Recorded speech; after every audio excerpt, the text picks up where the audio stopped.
এই ভিডিওটিতে আমরা ক্লাস 10-এর যে প্রথম চ্যাপ্টার ফিজিক্যাল সায়েন্সের পরিবেশের জন্য ভাবনা তার প্রায় 50+ কোশ্চেন নিয়ে আলোচনা করব। সবগুলি কোশ্চেনই এখানকার এমসিকিউ হবে। ফার্স্ট কোশ্চেন হচ্ছে, বায়ুমণ্ডলের যে স্তরটির ঘনত্ব সবচেয়ে বেশি সেটি হলো ট্রোপোস্ফিয়ার। ঝড় বৃষ্টি বজ্রপাত প্রভৃতি প্রাকৃতিক ঘটনাগুলি বায়ুমণ্ডলের যে স্তরে দেখা যায় সেটি হলো সবচেয়ে নিচের স্তরটাই আমাদের, সেটা হচ্ছে ট্রোপোস্ফিয়ার। ওজন হিসেবে বায়ুমণ্ডলের কত ভাগ ট্রোপোস্ফিয়ারের অন্তর্গত? এটা হবে হচ্ছে 75 ভাগ। কোন স্তরটিকে শান্তমণ্ডল বলা হয়? স্ট্র্যাটোস্ফিয়ারকে শান্তমণ্ডল বলা হয়। 5 নম্বর কোশ্চেন, স্ট্র্যাটোস্ফিয়ারের সর্বোচ্চ অংশে উষ্ণতা প্রায় কত হয়? তা হয় হচ্ছে 0 ডিগ্রি সেলসিয়াস। 6 নম্বর কোশ্চেন, সূর্য থেকে আগত অতিবেগুনি রশ্মি শোষণ করে যে স্তরটি সেটি হলো ওজোনোস্ফিয়ার। বায়ুমণ্ডলের শীতলতম অঞ্চল কোনটিকে বলা হয়? সেটাকে বলা হয় হচ্ছে মেসোপজকে। বায়ুমণ্ডলের উষ্ণতম স্তর কোনটি? সেটি হচ্ছে এক্সোস্ফিয়ার। মেরুজ্যোতি উৎপন্ন হয় বায়ুমণ্ডলের যে স্তরে সেটি হলো আয়নোস্ফিয়ার। বেতার তরঙ্গ প্রতিফলিত হয় বায়ুমণ্ডলের যে স্তর থেকে সেটি হচ্ছে আয়নোস্ফিয়ার। প্রতি কিলোমিটার উচ্চতা বৃদ্ধিতে ট্রোপোস্ফিয়ারের উষ্ণতা কমে কত করে? 6.5 ডিগ্রি সেলসিয়াস, বা কোনো কোনো বইয়ে 6.4 ডিগ্রি সেলসিয়াসও থাকে। তো যেটা থাকবে সেটাই অপশন ক্লিক করে আসবে। বায়ুমণ্ডলের কোন স্তরে উচ্চতা বৃদ্ধির ফলে উষ্ণতা বৃদ্ধি পায়? স্ট্র্যাটোস্ফিয়ার এবং থার্মোস্ফিয়ার, এই দুটি স্তরেই উচ্চতা বৃদ্ধির সঙ্গে সঙ্গে উষ্ণতাও বৃদ্ধি পায়। সূর্য থেকে পৃথিবীতে তাপ আসে কোন পদ্ধতিতে? সেটি হচ্ছে বিকিরণ পদ্ধতিতে। বায়ুমণ্ডলের কোন অঞ্চলে কৃত্রিম উপগ্রহ মহাকাশ স্টেশন থাকে? সেটি হচ্ছে এক্সোস্ফিয়ার অঞ্চলে।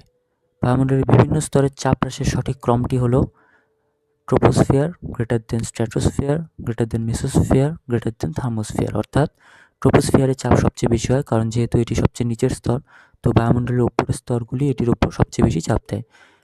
তারপরে থাকে স্ট্র্যাটোস্ফিয়ার, তারপরে মেসোস্ফিয়ার, আর তারপরে হচ্ছে থার্মোস্ফিয়ার। বায়ুমণ্ডলের কোন স্তর জলচক্র ও উষ্ণতা নিয়ন্ত্রণ করে? সেটি হচ্ছে ট্রোপোস্ফিয়ার। 17 নম্বর কোশ্চেন, স্থলবায়ুর তীব্রতা বৃদ্ধি পায় কোন সময়ে? ভোরের দিকে। আন্টার্কটিকা অঞ্চলে ওজোন স্তরের সবচেয়ে বেশি ক্ষয় কোন মাসে ঘটে? সেপ্টেম্বর থেকে নভেম্বর মাসের মধ্যে। নিম্নের কোন রাসায়নিক পদার্থটি ওজোন স্তর ধ্বংসের জন্য দায়ী? সেটি হচ্ছে ক্লোরোফ্লোরোকার্বন বা সিএফসি। 20 নম্বর কোশ্চেন, সিএফসি অতিবেগুনি রশ্মির আঘাতে বিভাজিত হয়ে কি উৎপন্ন করে? সক্রিয় ক্লোরিন পরমাণু। সুপারসনিক এরোপ্লেন থেকে নির্গত নাইট্রোজেনের কোন অক্সাইডটি ওজোন স্তরের ক্ষতি করে? সেটি হচ্ছে N2O। ওজোনোস্ফিয়ারে ওজনের ঘনত্ব সাধারণত কত? সেটি হচ্ছে 10 ppm।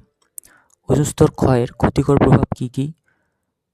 ভূপৃষ্ঠে উষ্ণতা বৃদ্ধি, শস্যের উৎপাদন হ্রাস, ত্বকের ক্যান্সার, উপরোক্ত সবগুলি থেকে বোঝা যাচ্ছে সবগুলি অ্যান্সার হবে। নিম্নলিখিত কোনটি greenhouse gas? O2, N2, O3, H2, এদের মধ্যে কোনটি হবে? সেটি হবে O3। নিম্নলিখিত কোন রশ্মিটি তাপীয় রশ্মি? অতিবেগুনি রশ্মি, নাকি অবলোহিত রশ্মি, নাকি কসমিক রশ্মি, নাকি গামা রশ্মি? সেটি হবে অবলোহিত রশ্মি, কারণ বাকিগুলো তাপমাত্রা বৃদ্ধি করতে পারে না।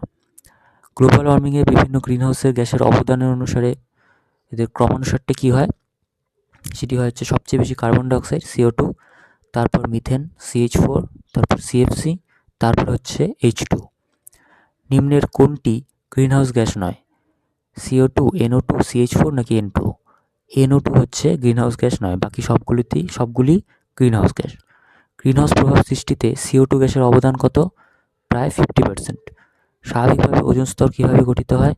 ইউভি রশ্মির সাথে অক্সিজেনের বিক্রিয়ায় ওজোন স্তর গঠিত হয়। অর্থাৎ ইউভি রশ্মি অক্সিজেনের সঙ্গে বিক্রিয়া করে অক্সিজেন পরমাণু তৈরি করে, সেই অক্সিজেন পরমাণু অপর একটি O2 অণুর সঙ্গে বিক্রিয়া করে ওজোন স্তর সৃষ্টি করে। নিম্নের গ্রিনহাউস গ্যাসগুলির উষ্ণায়ন ক্ষমতার ক্রমানুসার কী হয়? সেটি হচ্ছে সিএফসির উষ্ণায়ন ক্ষমতা সবচেয়ে বেশি, তারপরে ওজোন, তারপরে মিথেন CH4, তারপর হচ্ছে কার্বন ডাইঅক্সাইড। গ্লোবাল ওয়ার্মিংয়ের ফলে কোনটি ঘটবে না? দিন রাত্রির দৈর্ঘ্যের পরিবর্তন, এটি গ্লোবাল ওয়ার্মিংয়ের ফলে ঘটবে না। সূর্য থেকে পৃথিবীতে আগত অবলোহিত রশ্মি সম্পর্কে কোনটি সত্য?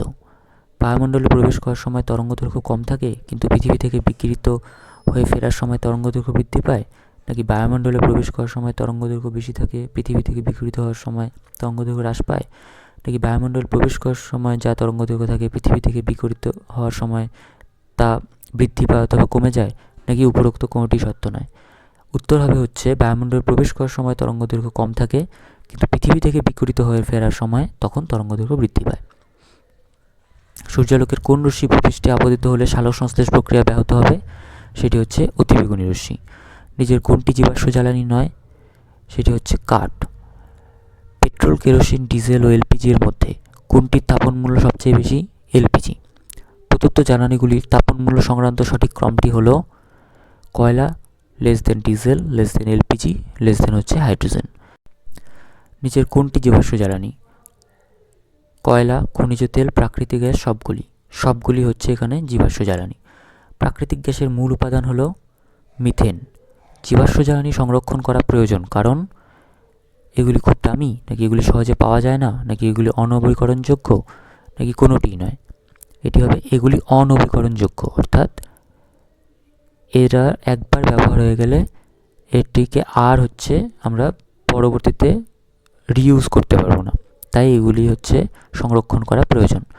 স্থিতিশীল উন্নয়ন বলতে বোঝায় বর্তমানে উন্নতি, ভবিষ্যতের উন্নতি, ভবিষ্যৎকে সুরক্ষিত রেখে বর্তমানের উন্নতি, বর্তমানের উন্নতি রুদ্ধ করে ভবিষ্যতের উন্নতি না, সেটি হচ্ছে ভবিষ্যৎকে সুরক্ষিত রেখে বর্তমানের উন্নতি। কোন ধারণাটি স্থিতিশীল উন্নয়নের ধারণার অঙ্গ নয়? চাহিদা, সীমাবদ্ধতা, যোগান, কোনোটি নয়, যোগান।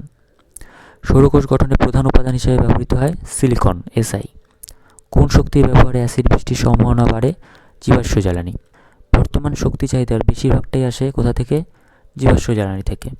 সৌরশক্তি বিদ্যুৎ শক্তিতে রূপান্তরিত হয় কোথায়? ফটোভোল্টিক সেলে। সৌরশক্তি রাসায়নিক শক্তিতে রূপান্তরিত হয় কোথায়? উদ্ভিদ দেহে, যেহেতু সালোক সংশ্লেষ প্রক্রিয়া একটি রাসায়নিক প্রক্রিয়া। জীবাশ্ম জ্বালানিগুলির মধ্যে সবচেয়ে কম দূষণ ঘটায় কে? প্রাকৃতিক গ্যাস। অপুনর্নবীকরণযোগ্য শক্তির উৎস হলো পেট্রোলিয়াম শক্তি। যে শক্তি কয়লা, খনিজ তেলে পরিবর্তিত হয়ে আবদ্ধ থাকে সেটি হলো তাপ শক্তি। কয়লা খনিতে জমে থাকা কোন গ্যাসটিকে জ্বালানি হিসেবে ব্যবহার করা যায়? সেটি হচ্ছে মিথেন। মিথানোজেনিক ব্যাকটেরিয়া উদাহরণ হলো মিথানোকক্কাস, মিথানোব্যাকটেরিয়াম, এ ও বি উভয়, নাকি কোনোটি নয়? এ ও বি উভয়। মিথানোকক্কাস ও মিথানোব্যাকটেরিয়াম দুটি মিথানোজেনিক ব্যাকটেরিয়া। জোয়ার ভাটার শক্তির সাহায্যে বিদ্যুৎ উৎপাদনের ক্ষেত্রে সঞ্চিত জলের স্থিতিশক্তি বৈদ্যুতিক শক্তিতে রূপান্তরিত করা হয়। নিচের কোনটিতে গ্রিনহাউস প্রভাবের নীতি প্রয়োগ করা হয়? Solar cooker. ভারতবর্ষের সবচেয়ে বড় বায়ুশক্তি খামার স্থাপিত হয়েছে কোন স্থানের কাছে? তামিলনাড়ুর কন্যাকুমারী। বায়ুশক্তি সবচেয়ে বেশি ব্যবহৃত হয় কোন দেশে? জার্মানি। নিজের কোনগুলি পরিবেশ বান্ধব জ্বালানি? কয়লা, কেরোসিন, প্রাকৃতিক গ্যাস, বায়োগ্যাস। পরিবেশ বান্ধব হচ্ছে হলো প্রাকৃতিক গ্যাস এবং বায়োগ্যাস, যেটি পরিবেশ বান্ধব, অর্থাৎ 3 এবং 4। জল থেকে হাইড্রোজেন প্রচুর পরিমাণে পাওয়া যেতে পারে, তবু একে গৃহস্থালির জ্বালানি হিসেবে ব্যবহার করা যায় না, কারণ এটি অত্যন্ত মহার্ঘ। ঠিক আছে, এই পিডিএফটা যদি তোমাদের দরকার হয়, পুরো পিডিএফটা তোমরা পেয়ে যাবে আমাকে হোয়াটসঅ্যাপে মেসেজ করবে হচ্ছে 9800268286 নাম্বারটি ডেসক্রিপশনে এবং ফার্স্ট কমেন্টেও দেওয়া থাকবে। এই ভিডিওটিতে এটুকুই থাকলো। তোমাদের যদি এই পুরো পিডিএফটা প্রয়োজন হয় তাহলে আমাকে হোয়াটসঅ্যাপে মেসেজ করতে পারো। আমার নাম্বার হচ্ছে 9800268286।